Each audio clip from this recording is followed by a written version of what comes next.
আসসালামু আলাইকুম। আমার পরিবারে আপনাদের আরো একবার স্বাগত জানাচ্ছি। আশা করছি সবাই ভালো আছেন। আলহামদুলিল্লাহ, আমরাও ভালো আছি। আমাদের ছাগলছানা আটকে রাখার জন্য এখানে একটা গেট মতো বানানো হয়েছিল, মানে দরজা মতো। তবে সেটাতে খুব একটা সফল হতে পারিনি। ও উপর দিয়ে লাফ দিয়ে চলে আসতো, যার কারণে এত ছোট বাচ্চা, তারপরেও আমরা গলায় রশি দিয়ে দিয়েছি। কিছু করার নেই, কারণ গাছগুলো তো কেউ বাঁচাতে হবে। তো গাছগুলো বড্ড শখের গাছ, যার কারণে ছাগল ছানার একটু কষ্ট হলেও আমরা ছাগলকেই বেঁধে রাখলাম। তো এখন এই যে বস্তার মধ্যে ঘাস আছে, ঘাস খাচ্ছে। আর রোজার সময় তো একটু দেখা যায় যে আহ, মনে হয় একটু কাজকর্ম থেকে বিরতি নিতে ইচ্ছা করে দিনের বেলা, বিশেষ করে। আর মাগরিবের পরে তো সময়ই পাওয়া যায় না কাজ করার। তো যার কারণে ভিডিও নিয়মিত করা হচ্ছে না। আর সকালে মোটামুটি সমস্ত কাজকর্ম করে বসেছিলাম এতক্ষণ। তো ভাবলাম আমার মরিচ গাছে অনেকগুলো মরিচ পেকে গিয়েছে, তোলা হচ্ছে না। আর না তুললে তো খাওয়া হবে না। আর মরিচগুলো অনেক বেশি পেকে গিয়েছে যেগুলো আছে। তো অল্প দিনে হয়তো নষ্টও হয়ে যেতে পারে।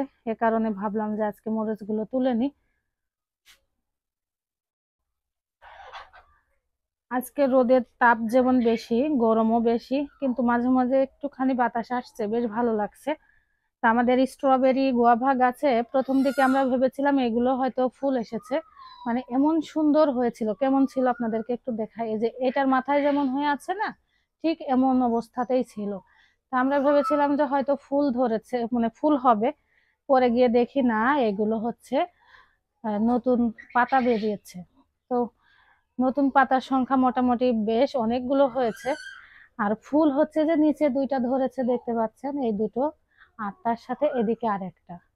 এই হলো ফুলের সংখ্যা তিনটা।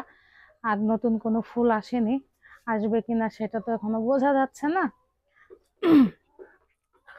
তো মরিচ গাছ এই পাশে আছে, যেটা মুমূর্ষু অবস্থাতে ছিল, নতুন পাতা বেরিয়ে এখন বেশ ভালোই লাগছে। তো এখান থেকে কয়টা মরিচ তুলে নিই। আর আমাদের ওইদিকে যে মাটিতে দুইটা টমেটো গাছ আছে, সেই টমেটো গাছ এত বেশি বড় হয়েছে আর এত মাটিতে টমেটো ধরেছে, মানে বেশ ভালো লাগছে দেখতে। আপনাদেরকে দাঁড়ান দেখাই, ভিতরে যে গিয়ে আগে মরিচ গুলো তুলে নি। রোজার সময় বেশ ভালো কাটছে, আলহামদুলিল্লাহ, দিনগুলো বেশ ভালো যাচ্ছে। আপনাদের কেমন কাটছে কমেন্টে জানাবেন। আর এই যে গাছের মরিচ আপনাদের এর আগে দেখিয়েছিলাম যে এরকম ছোট ছোট হয়ে তারপরে পেকে গেল, তো তোলা হয়নি। আজকে সবগুলোই তুলে নেব। তো মরিচ তুলতে গিয়ে মরিচের একটা ডালও তুলে ফেলেছি।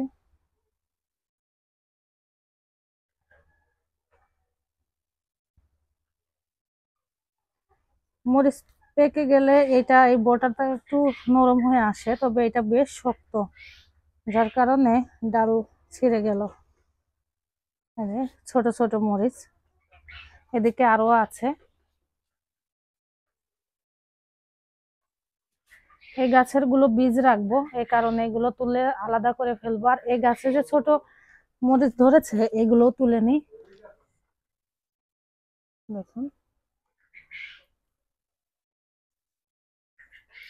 বেশ শক্ত এই গাছের মরিচের যে বোটাগুলো।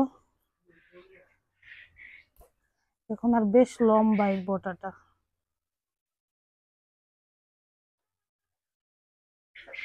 এই পাশের এটাও তুলে নিই।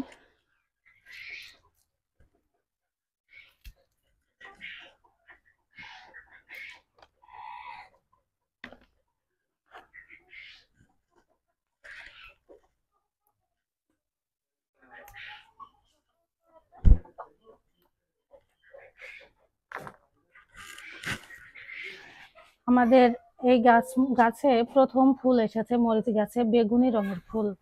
দেখা যাক কেমন মরিচ হয়। আমাদের এখানে যে মরিচ গাছগুলো আছে সবগুলো গাছই বাজার থেকে কিনে নিয়ে আসা, চারা অবস্থা, মানে ছোট গাছ যখন ছিল বাজার থেকে কিনে এনে লাগানো হয়েছিল। তো আমাদের এই যে এই মাঝখানে যে মরিচ গাছটা আছে, এই মরিচ গাছের মরিচ বেশ ঝাল, আর ওই পাশের গাছের মরিচের একটুখানি কম ঝাল। দেখুন মরিচ কত আছে, অনেকগুলো মরিচ। আর টমেটো গাছের অবস্থাটা দেখায় আপনাদেরকে মরিচ তোলার আগে একটু। গাছ তো অনেক বেশি বিস্তৃত হয়েছে, আর টমেটো এত সুন্দর ধরে আছে, দেখতেই ভালো লাগছে। এই যে দেখুন কত টমেটো, তার সাথে নতুন ফুল আছে। আমার মনে হচ্ছে আমাদের ছাদে যে টমেটো গাছ ছিল, সেই টমেটো গাছের থেকে এই টমেটো গাছে বেশি টমেটো ধরবে, যেহেতু মাটিতে আর রস ভালো পাচ্ছে, তারপরে মাটি বেশি, আর টবে তো আর ওরকম হয় না। আর এই পাশে দেখুন,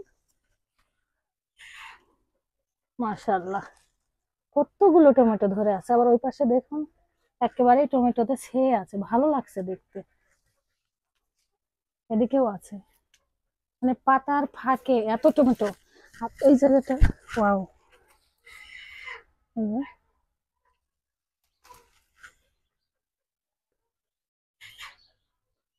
ওইদিকে আরো টমেটো ধরে আছে, পাতা বেশি যার কারণে পাতার নিচে থাকা টমেটো গুলো ভালো দেখা যাচ্ছে না। আমাদের এই গাছেও বেশ অনেকগুলো মরিচ পেকে আছে। আমার মনে হচ্ছে এই মরিচে বেশ অনেকদিন আমাদের হয়ে যাবে। আর এখন রোজার সময় তরকারি খুব একটা খাওয়া হয় না, আর আমরা সন্ধ্যা রাতে যেদিন মানে অন্যান্য এটা সেটা দিয়ে ইফতার করি, মানে ভাজা পোড়া হোক বা বিভিন্ন রকম জিনিস দিয়ে, সেদিন কিন্তু আমাদের আর ভাত খাওয়া হয় না, যার কারণে তরকারি কম লাগে। আর যেদিন ভাত খেতে ইচ্ছে করে সেদিন ইফতারিতে সরাসরি ভাত রান্না করি। দেখুন মরিচগুলো কি সুন্দর দেখাচ্ছে।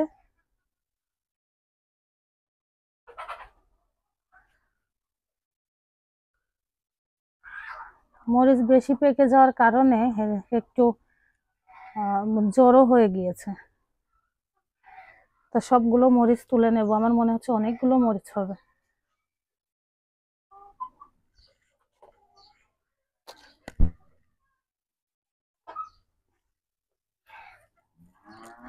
নিজের ছোট্ট আঙিনা বাগানের মরিচ তুলছি, কি যে আনন্দ লাগছে। মানে এই যে আমি এখন মরিচগুলো তুলছি, এখন যেমন লাগছে, মানে খুব বেশি ভালো লাগা কাজ করছে। তাছাড়াও যে সময়ে এই মরিচগুলো দেখি বা সামনে ছোট্ট বাড়িতে এই আঙিনা বাগানে যে মরিচ ধরে আছে গাছে, তারপরে বেগুন ছিল এর আগে, আপনারা হয়তো অনেকেই দেখেছেন। ওই সময় কিন্তু বেশ ভালো লাগতো, দেখতেও যেমন ভালো লাগতো, মানে চোখের একটা শান্তি, মনেরও একটা শান্তি। আবার নতুন করে এই গাছে দেখুন ফুলও এসেছে।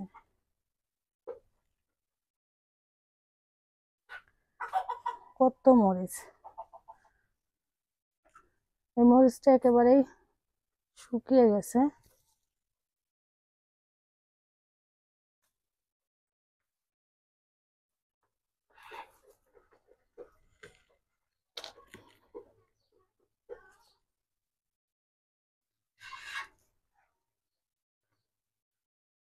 পাতার ফাঁকে এত যে মরিচ আছে, এটা কিন্তু আগে দেখা যায়নি, এখন তুলতে এসে বেশি পাওয়া যাচ্ছে। দেখুন কোথায় কোথায় মরিচ ধরে আছে।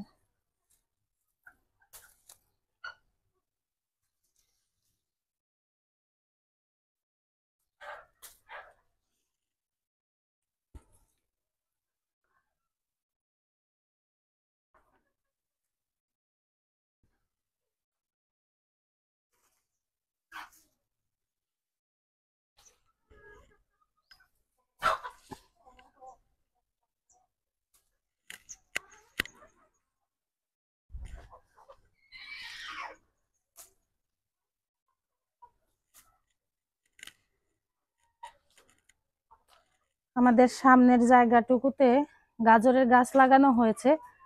তো এবার ভেবেছি গাজরের গাছ যখন উঠানো হবে, মানে গাজর খাওয়ার উপযুক্ত হবে, গাছ তুলে ফেলা হবে, তখন ওইখানে গাজর না বুনে স্ট্রবেরি গাছ লাগানোর, দেখা যাক কি হয়।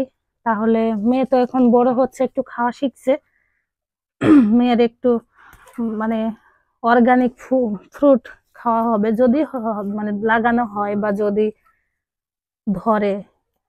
তো দেখা যাক শেষ পর্যন্ত কি করা হয়। আসলে জায়গা বেশি হলে অনেক রকম সবজি ফল এগুলোর আবাদ করা যায়। আর যেহেতু জায়গা খুব বেশি না, যার কারণে চাইলেও কিন্তু যেগুলো মন চায় সেগুলো করা সম্ভব হয় না।